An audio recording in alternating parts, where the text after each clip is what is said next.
right, y'all. Welcome to the Scott Horton Show. I am the director of the Libertarian Institute, editorial director of antiwar.com, author of the book Fool's Errand, Time to End the War in Afghanistan, and I've recorded more than 5,000 interviews going back to 2003, all of which are available at scotthorton.org. You can also sign up for the podcast feed. The full archive is also available at youtube.com/Scott Horton Show. All right, you guys, on the line is the great Patrick Cockburn from The Independent. That's independent.co.uk, the most important Western reporter in the Middle East, of course, all these terror war years long. And his latest book, and he's got a lot of them, and they're all great. The latest is War in the Age of Trump. Welcome back to the show. How you doing, Patrick? I'm doing good. Good to be back. Thank you. Really great to have you here. And I'm kind of pleased and kind of disappointed about what happened with the Assange hearings. You were allowed to testify, but only in print. They wouldn't let you talk, is my understanding. They just submitted your statement for the record. But I know you've been, like me, have really prioritized the issue of Assange and WikiLeaks for the last decade here, ever since the Mannings leak. And I found in the defense submissions, I found bits and pieces of your testimony, and Kevin Gosselin was just sending me the download of the whole thing here. Too late for me to read, but I was wondering if you could tell me a bit about what you told the court there. Well, I just written another piece about it. I told them about the significance of the WikiLeaks disclosures in 2010. We journalists in Baghdad knew a lot of this was happening. And of course, the Iraqis knew all about it.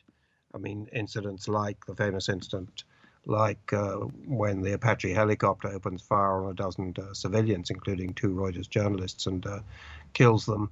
But many other incidents which never got reported, individuals who their car got maybe close to a US convoy. Usually the soldiers in the convoy that might shoot into the engine first and then shoot through the windscreen, or they might shoot through the windscreen first.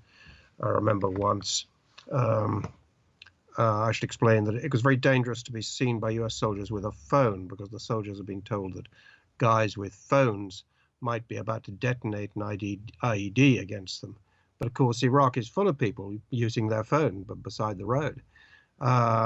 And on one occasion, I think it was near Ramadi or Fallujah, I remember getting out of the car to make a phone call. And then suddenly there were sort of screams, and I sort of looked up, and there were these sort of half dozen US soldiers running towards us, shouting, "Hands up, get down on your knees," and so forth, which we did. Fortunately, I speak English, but if I hadn't, and being Iraqi, I could have been shot very, very rapidly. And then, there were a few seconds where we might get killed, and then, I kept shouting that I was a British journalist and so forth, and I was speaking in English. So, that eventually they went away. But, there are endless episodes like that. I want to make the point also that what Julian Assange from WikiLeaks did was really the journalism of the highest type, which is, what's the point of journalism? It is to find out important information from the government or elsewhere and hand it over to the public. And that's how democracy works, or should work. The public then hopefully has the information on which they can judge what things go on, and above all, what its government is up to. And WikiLeaks certainly did that, and it did that on a gigantic scale. I don't know why you find some journalists saying that Assange wasn't really a journalist. He's a journalist in the electronic age, where this is transferred, information is transferred electronically. He also transferred raw information, not sort of edited little scraps, like you often get in the newspapers or in television. So anyway, I wanted also to make the point to the court. It seems to me extremely obvious, and something that actually a US official unattributably made to me. I remember just after the Iraqi war logs came out in 2010, I was in Kabul, And he said to me, he asked me what the code at the top of the documents was, and I read it out. And he said, "Oh, that's not real secrets." And what he meant was that this was a network called SIPRNet, which was an archive, which over certainly 500,000, maybe several million U.S. soldiers and diplomats and others had access to. And you just needed a password to get into it. And many of these guys could get into it. But he said, look, we're not stupid. We don't actually put the names of our agents and spies and informants on this network. Nobody. I'm sorry, who was it you were talking to? I was talking to a U.S. official in Kabul, but it was unattributable. And he was saying, this was not a network which actually had the names, had really secret information, like the names of agents and so forth.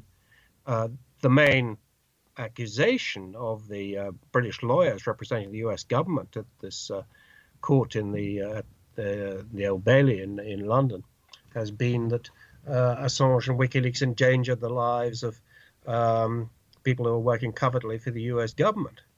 But, I think we talked about this before. It's on the record. The Pentagon admitted that although it set up a special task force with 120 counterintelligence officers working on it to try and find at least one person who had been killed because of the WikiLeaks revelations, they couldn't even do that. So actually, the people who really published this information was, the U.S. government when they put it out to on a system that millions of people could actually get into. Mm-hmm. One of them was Private Chelsea Manning, who then gave it to WikiLeaks.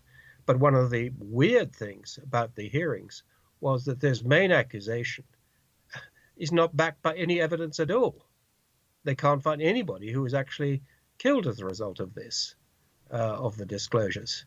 And the informants, some informants, they say, were, exposed, but nothing much seems to have happened to them.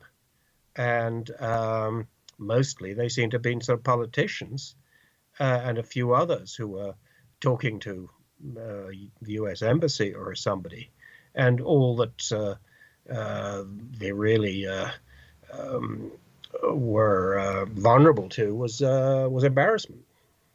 Mm-hmm. So there's a few things there already to discuss. In fact, on that last point, what about worst case if 50 informants had been killed or 100? Does that really make a difference in the sense of whether it was the right thing to liberate this information for the American people and the people of the world to see or not, maybe? Well, this is one of those hypothetical questions which comes up, but it's not in the real world, I've been a journalist a long time, and nobody's ever given me the name of an agent, or nor have I seen on a document the name of an agent that I might leak. So it doesn't really happen. Yeah. What does happen all the time is that governments invariably say when there are disclosures of classified, supposedly classified information that they find politically embarrassing because it shows they've been doing exactly the opposite of what they said, or they knew something that they've been denying for years. They said, oh, whoever leaked this has blood on their hands. They never do. It's always untrue. Right. And it was untrue in this case. But it was interesting in this case, it's completely provably untrue because, the Pentagon devoted a lot of time and a tremendous effort to find somebody. You'd right. think somebody, even by accident, would have been and run conceded, over by a car or something. Yeah, and conceded in Manning's court-martial under oath that, well, yes, Your Honor, we couldn't find anything. I mean, that's pretty ironclad. Yeah, that one moment they, it's funny if it wasn't so serious, they believed they'd found somebody because the Taliban claimed that they'd killed somebody, an agent, a U.S. spy who'd been unmasked by WikiLeaks. So the task force pursued this. They went all through the WikiLeaks documents and found the Taliban was lying. They never had done that. The name of this guy had never appeared in the WikiLeaks documents. Oh, so somebody had been killed, but he wasn't one of the informants in the documents. He wasn't referred to in the documents. I see. And Robert Gates, at that time, the Secretary of Defense, also conceded, publicly that, we don't really actually have evidence of that. He said those arguments were significantly overwrought. Sure. I mean, what's the real purpose of this, which is to intimidate journalists, And if Assange is extradited to the US under the Espionage. Act of 1917, that means that any other journalist is vulnerable to exactly the same thing. That he gets a classified document, maybe the menu of the canteen in the US Embassy in Baghdad, and he's down as a spy. This is the criminalization of ordinary journalism, of ordinary reporting. It's the sort of thing, we've seen happen in Turkey. Turkey used to have a flourishing free press. It doesn't have anymore because it's been crushed. It's hundreds of journalists have been arrested, imprisoned, or forced to run for their lives. And how do they do it? Exactly the same way that is proposed, which is that reporting is criminalized, that basically anything the government doesn't like, they can claim that a reporter is got some classified material and is therefore he's a spy, therefore he's helping terrorists. Guys end up spending long times in jail because of this. You basically can frighten people who might write anything. That's the end of the free press. Right. I mean, and that's the whole thing, the modern disgrace of the free press here, where they're not sticking up for Assange when he is the precedent. He's the Rubicon they're trying to cross. And almost all of the media is silent on it. It jumps up in your face, doesn't it? Yeah. I mean, you don't have to think too often about it. Mike Pompeo, the Secretary of State, said, the First Amendment does not apply to non-Americans. And he sounded as though he's a bit sorry it applied to Americans, to American citizens, but it certainly doesn't apply to non-Americans. Which is, of course, not true, right? I mean, in American law, anyone subject to the federal courts is a U.S. person and is protected by the Bill of Rights. So, yeah, but he's lying. He spent a long time in jail. That's right. I mean, that's the whole thing is he's not in the county lockup. They're treating him like he's already been convicted of mass murder or something in just all pretrial times, here for years now, essentially. And into the near future. I mean, even if he's prosecuted in America, he won't be actually convicted for another couple of years from now, but he's going to be held in solitary from now through then too, as he has been for the last year. Yeah, exactly. His punishment has already begun, right. Very severe punishment. And it's basically this is to intimidate the media. Right. And to some degree it has, why doesn't it get more coverage from the rest of the media that should feel under threat? Well, some people have pointed this up. Alan Rusbridger, the former editor of The Guardian, which published the cables, has said, he's perplexed as to why journalists aren't more worried about what is happening to Assange when all he did was very much the same as they do. There's an immediate reason, the coronavirus epidemic, but this treating Assange and WikiLeaks as pariahs long predates that. Right. The sort of fear in a lot of the media that Assange has radical politics that could probably alienate a certain number. The most important thing is probably the rape allegations in Sweden in 2010. That sort of frightens off a lot of progressives. There's a lot of the right thinks that somebody like Assange should be put in jail anyway. But a lot of progressives avoid the case because they think that even the allegations, which have never turned into a charge, he's never been charged with any of this, and it has nothing to do with the present case, that even the allegation somehow makes him anathema. So they don't go to protest in his favor, or even want to mention it. You look through all the columnists here, in the Guardian, the Times, and all the other newspapers, you see some pretty good people. I mean, Peter Hitchens and the Mail, Peter Obon, another great journalist. They've written columns about this, but all sort of pointing out the amazing silence of the rest of the media. Mm-hmm. Yeah, it's totally true, and I think you're right. There's something to that they're already afraid. That's the problem, is he doesn't need to be convicted for the chilling effect to have already kicked in.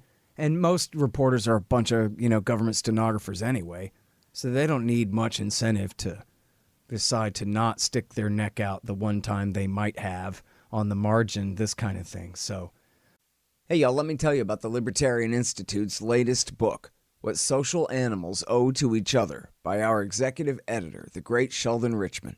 For decades, Richman has been explaining libertarianism to the left from the left. He makes a strong case that any honest liberal, progressive, or leftist actually should be libertarians, since in fact it is freedom itself that provides what y'all want.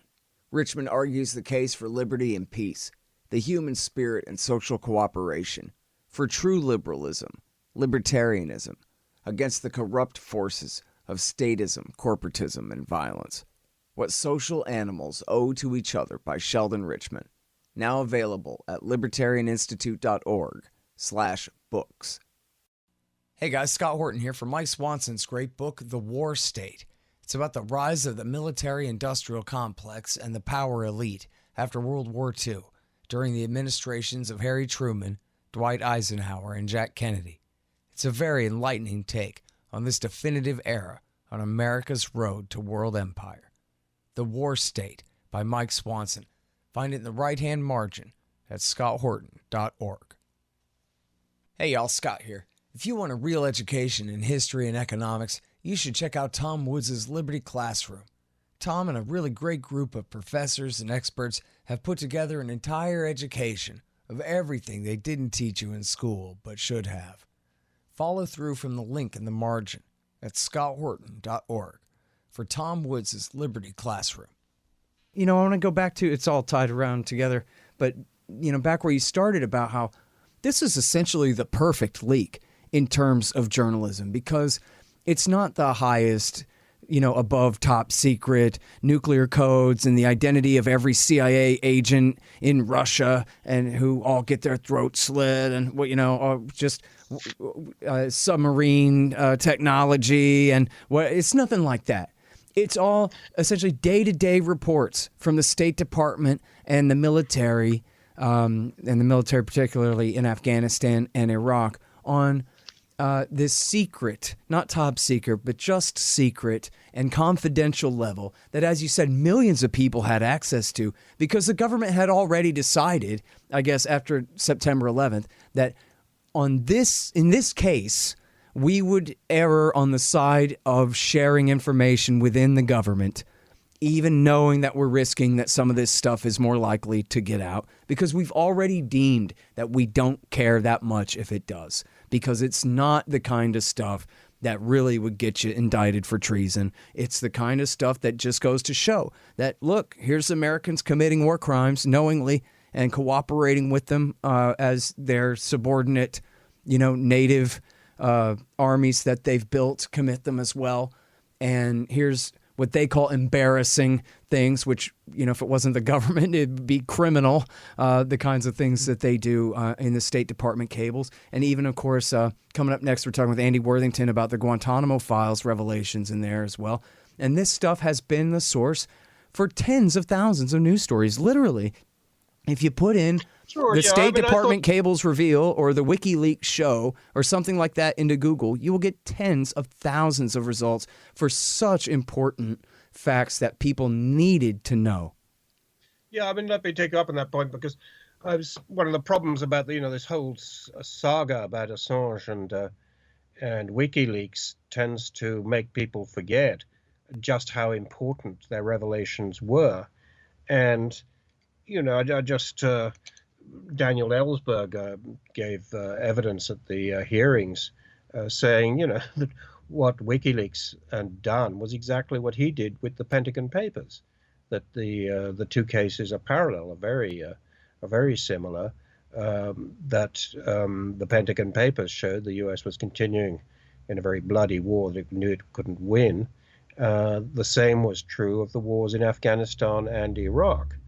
I looked up actually some stuff I'd written when the Afghan war logs came out in the summer of 2010, published by WikiLeaks, and I saw that I'd quoted, one of the things about Afghanistan is why the Taliban, having defeated, came back. Why is it that this government, which in 2010 I think had 90,000 US troops in Afghanistan, but this government still didn't seem to be able to, Afghan government still didn't seem to be able to win the war. But when you looked at WikiLeaks, you could discover it very rapidly as to why this wasn't happening. I found a report from an American civil affairs official that he'd been in a place called Gardez, which is in southeast Afghanistan, and a member of the local Afghan provincial council had just told him that had told him, quote, "The general view of the Afghans is that the current government is worse than the Taliban." And the official sort of laments that this is probably true. And that's why the security is going to get even worse. And why Afghans felt like that, I saw another report, which was dated 22nd October 2009, from Balkh, which is in northern Afghanistan, which explains why Afghans had come to hate the Afghan government forces. And I quoted a description from a US report of how Afghan soldiers and police had mistreated local civilians when they'd refused to cooperate in a search. And that the report goes on to say that a district police chief raped a 16-year-old girl. When a civilian protested, the police chief ordered his bodyguard to shoot him. The bodyguard refused, was himself killed by the police chief. Once you've read that, you kind of know why the US, the war in Afghanistan is not going to end, why tens of thousands more people are going to be killed, why the US is not going to be able to defeat the Taliban. That's sort of endless. There are endless stuff in the WikiLeaks revelations which tells you about how the world really works, which is, I guess, the reason that they want to put Assange in jail for a very long time. Yeah. And, I want to go back to Manning and Manning's explicitly stated motive for leaking this stuff to WikiLeaks in the first place. And that was captured in the chat logs with the FBI informant, Adrian Lamo, who had promised Manning, "I'm a journalist and I'm an ordained minister, so I'm double extra protected from having to testify against you so you can tell me anything." So Manning spilled his guts to this guy, who went to the FBI, and the FBI said, "Well, see if you can get him to commit a worse crime." So he said to Manning, "Hey, why don't you sell this stuff to Russia or China and make some money and get some power?" And Manning said, "What? Are you crazy? This is all, wrongs. This is about righting wrongs. And the American people, it's like straight out of Thomas Jeffersonian, basic American principles of free speech. This information must be brought to light so that the American people and the people of the world can see it and can debate it and can decide through their democratic processes how to implement reforms for the better." I mean, you couldn't make this stuff up, Patrick, in the way that it was phrased as just absolutely the most perfectly civic-minded, selfless act on behalf of these innocent people and by someone who was being made to participate in the torture of a guy simply for writing a newspaper article about Maliki's corruption. And Maliki had him arrested and he was being processed to be sent off to be tortured to death by the Wolf Brigade or God knows what. And Manning complained to his commanding officer, her commanding officer, who said, "Get back to work, private." And it was then that Manning decided to take this stuff, try to leak it to the New York Times, try to leak it to the Washington Post, and even Politico, who paid him no mind until he went to WikiLeaks to bring this stuff forward. And that gets obscured, but this really is God's gift to journalism here. This is essentially perfect if you don't work for the national security state. But if you're a regular human on this planet, this was for you. Sure, yeah. This was the greatest scoop, journalistic scoop, in my journalistic lifetime. Wow. And what's now happening in London at the Old Bailey Court is the biggest threat to the freedom of the press in my lifetime also. So it's and one of the many weird things about the trial is that Trump-appointed officials were cited as being reliable and objective observers or witness guides to what was happening in Iraq and Afghanistan and the danger to U.S. personnel, as if these were apolitical figures. So all this is sort of basically nonsense, but very dangerous nonsense. Right. And, so let me ask you about the tradition in England. I know it's different. There's no constitution, or for the Great Britain, I guess I should say. There's no constitution, and they have the Official Secrets Act, which is essentially, it's like the worst side of the Espionage Act, but it is invoked over there, where it's mandated by law, where here it's really just mandated by tradition, as I understand it, that the big companies kind of work with the government to decide what they should publish and what not. Where in England, they really have to. They could go to jail for printing a document, something like that, right? Yeah, and people have gone to jail. It's all a sort of balance of power between society and the government, between the media and the government.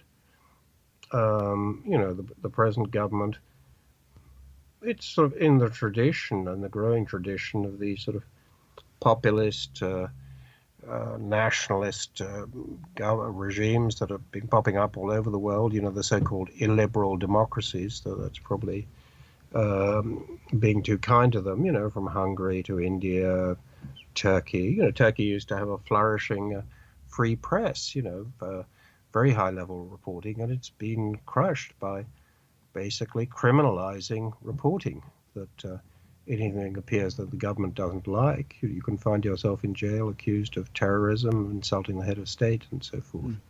So, Britain and America that's the direction of travel. They may not have gone that far down that path, but and we'll see when we get to the 4th of January, when this court makes the decision on the extradition. We'll see, how far we are going to go down that path, or whether we'll go at all. But things look pretty ominous. Yeah, it reminds me of when Jose Padilla was arrested by FBI agents, civilian police, on American soil at O'Hare Airport, an American-born American citizen. Then they turned him over to Donald Rumsfeld in the military, who held him in a brig in South Carolina for a few years and let the CIA have access to him, where they did God knows what to him with their no-touch torture routines, mostly drug-induced and sensory deprivation and stuff like that. And the Supreme Court ducked it the first time. But the second time, when it was really coming back up to the Supreme Court for review, Bush flinched and went ahead and indicted the guy and tried him in court. And then the jury went along with the most ridiculous case. As a footnote there, he's in prison right now. But the thing of it was that there was a real worry that this would go, and that, rather than good old Supreme Court, we can count on them to protect our freedom and strike this down, that they might just have rubber stamped it. And Jose Padilla, who actually really was associated with Al-Qaeda, that they could have set such a huge precedent there. And so that's kind of the thing here is, I presume he will be extradited and tried and convicted in Virginia. And then the question is whether the courts will say absolutely not, or whether they'll say that's right. It's a brand new century in America when it comes to national security reporting. And today's the first day of the rest of your life, and any of you guys are up for grabs. I don't think his extradition is certain. I think one can be sort of self-destructively pessimistic about these things, Okay. I think that, I think people would... I think that's another sort of line of attack on freedom of expression and criticism of the government, that the government governments all over the place want to say, well, there's not, it's all a done deal. We're so powerful. You're so puny. It doesn't really matter who's right or wrong. They want to say, that, there's an old saying, the battle goes to the big battalions. But I think that's just propaganda put around by big battalion commanders to demoralize small battalions. If one keeps fighting this thing from day to day, one can win. One shouldn't believe. I think there's a sort of fatalism, particularly among progressive people or people defending what is essentially American or British democracy, as sort of from Jeffersonian democracy or British parliamentary democracy. I think there's sort of fatalism, which is, as I said, is self-destructive, because it means people sort of can go to bed and think, well, there's nothing we can do about this. It's all over. And I don't think one should think like this. It's not a done deal. Well, your life is testimony to that, and all of your great journalism, showing people what the truth is, and what to care about the most, what to prioritize to try to affect and change. And I'm ashamed to say, Patrick, I have not had a chance yet to read War in the Age of Trump, but I'm going to get to it very soon here. It's The Defeat of ISIS, the Fall of the Kurds, and the Conflict with Iran. The latest, available at all your favorite book buying websites. And of course, a regular writer for The Independent. That's independent.co.uk. And I have here the file of your submitted testimony to the court in this case, and we're going to run that on the blog at antiwar.com as well. Oh, so really do appreciate your time again on the show, Patrick. Hope we can talk again soon. No, that's great. Thanks so much. The Scott Horton Show, Anti-War Radio, can be heard on KPFK 90.7 FM in LA, APSradio.com, antiwar.com, scotthorton.org, and libertarianinstitute.org.